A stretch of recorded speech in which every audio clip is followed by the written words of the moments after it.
weekend all. Ira Epstein of Linn Associates with your weekend edition of your agriculture wrap-up. And this is for December 20th. And we are now 2019 and we're getting on just towards 3 in the afternoon.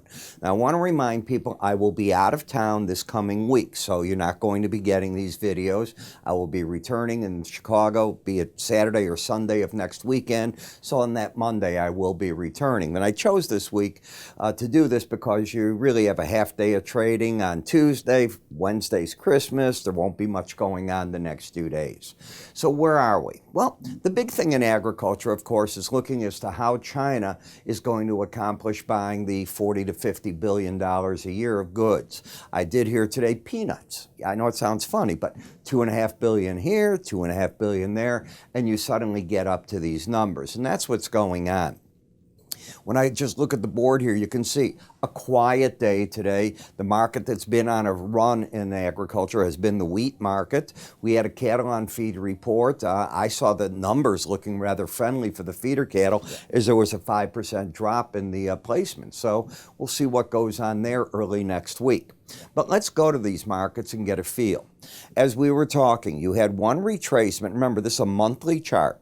So if we come back here to the month ending in November, the market had corrected back, challenged the 18-month moving average of closes. That's the MAC, and has bounced back up over that high. So we have a pretty good feel, at least I do, that this 881 is an important number on the monthly chart. Now, it's very difficult to trade on a monthly chart. It's not that it can't be done, but there's a lot of risk involved, obviously.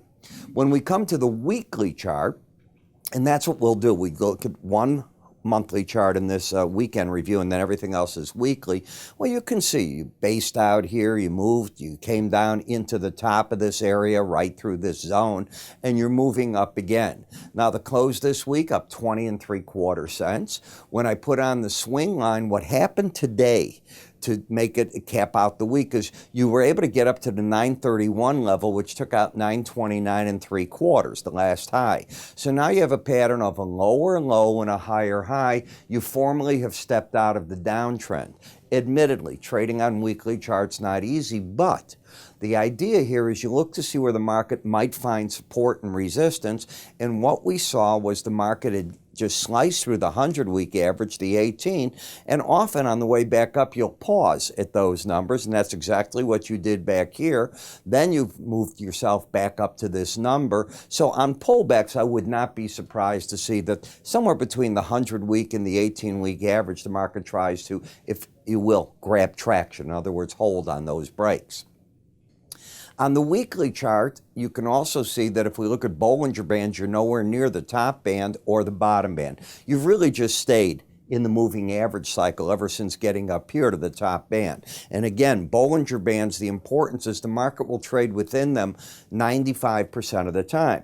Now, when they get really narrow, and you don't have that here, when they get super narrow, it's like price is a spring inside of a pipe. It's going to burst out of it one way or the other. You're not in that. You've had a market that had a healthy decline. We put in seasonal lows. Now the market will wait until we get to those March, and I know this sounds funny, March planning intentions to figure out what next. That does not mean you just run up, but I do think you're not going to get an awful lot of commercial selling at this time of the year. When we look at the slow stochastics, the momentum is up, the bias is up, but you're not trending. That's the way to look at it. In the meal market, lower highs, lower lows. The market has been flirting at this 18-week average of closes, still doing it. The close 297.90, the 18-week average 297.60. If this market closes back under that average, the bears grab control. To keep the market from the bears, you've got to stay above that number. Momentum down, bias up, but trend down. In the soybean oil, this is where the power of the market has been. All you did is come back down for an exam, if you will. You didn't quite hit that 18-week average, but you got into it. And now for the past basically 2.5, 3 weeks, after you bounced here, you've just been on a run to the upside. Here is a market that finished out 152 points higher on the week at 33.79. The upper Bollinger Band's 33.06. So you're getting a little bit rich in price. But China needs soy oil. That is the product that, if anything, they're after. And one of the reasons they keep buying our soybeans is, number one, they need them, but number two, it's the oil that they need. Remember, the meal's an animal feed, and while they can use it, their pig crop was decimated by African swine fever. In the corn market, I think I'm going to look back and tell you that right through here looks like the seasonal low. Now, you'll say it was back here. I can't argue that.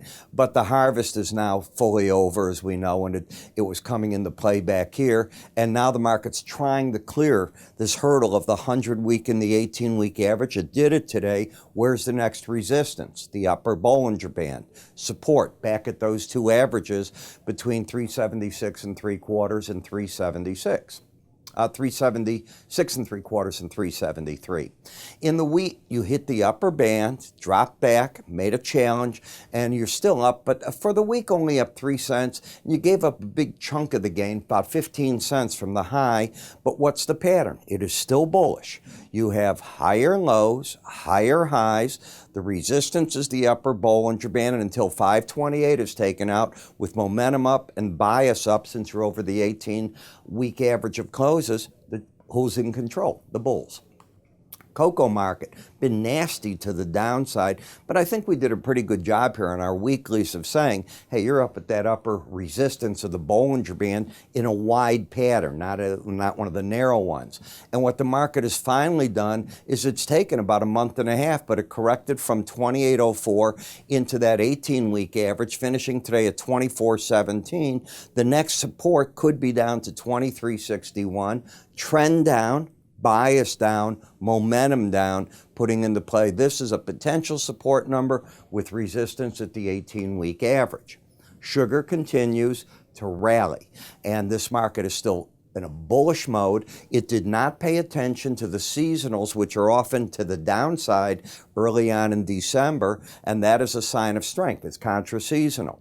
Also, you've been in an uptrend. You've got the higher lows, higher highs. When's the last time you saw the market under this 18-week average? You got to go to September. What else has happened?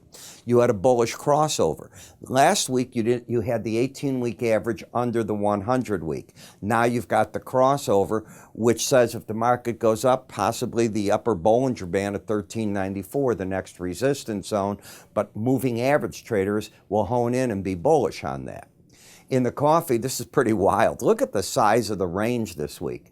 I mean, it's not wrong. It's 149.95 to 126.20. That is a monster. And where did the market finish? Near the lows of the week. Where's the upper Bollinger Band? 130. Let's round it to 130.15. You finished 130.70, and you've been over this band now. You were over it this week. You were over it last week. The week before, you finished over that number. So that's 3 in a row, 4 and 5. That's typically about all you get in a row. That doesn't mean it can't go further, but I'm giving you what the norms are. Your momentum is turning down. This market's looking to me as though it might have blown off to the upside. In the cotton market, still looks bullish. Momentum still hanging right in there, pointing sideways to higher. Higher lows, higher highs. However, you have hit an upside target. If we come back last week, you were playing, you got to 67.80, didn't quite hit the upper Bollinger Band at 67.90. You did it this week and you stalled out at it.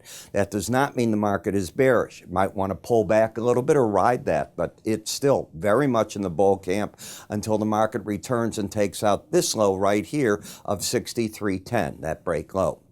We then get to the cattle market, which has still got momentum up, bias up, trend up, higher lows, higher highs. If the market can mount anything of a rally, could we be headed into this 129.20 zone? To negate the uptrend, you've got to take out 119.27, about 300 points lower. Last in the hog market, they have come alive. Now, we've been talking, but boy, this market can't seem to get over that 18-week average of closes. Well, finally, look at what's happened.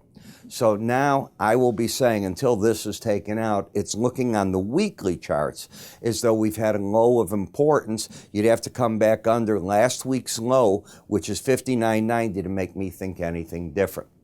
You know, if you find yourself questioning trades or ideas that you have, one of the factors that we put out in the morning is what I call my morning subscriber video. And what it's meant to do is give you a rundown as to what the charts are looking like, what I'm seeing in the markets. I cover 40 futures charts, 5 ETFs. This January, I'm taking the ETFs out of that and going to just create an ETF morning video.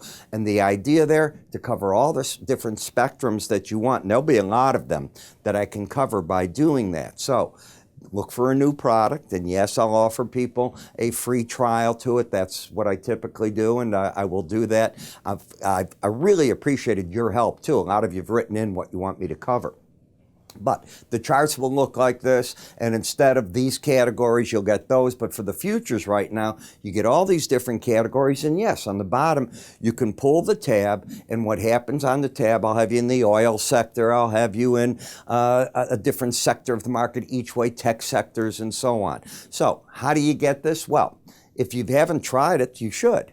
For the first 30 days of my futures video, it's $7.95, and it goes by 30 days at a time. After that, if you want to stay, there's no contract. It goes to $15, and yes, you can buy a yearly subscription for $156. When I do the ETFs, it'll be something similar, but probably right in that general zone. If you want to find out more, go to our website, www.iraepstein.com. Under the word research, it explains all this. You can also sign up right there for it. And you can call my staff, of course, and they'll work with you. I'm Ira. You have a good week, a good Christmas. I will see everybody a week from Monday. Take care.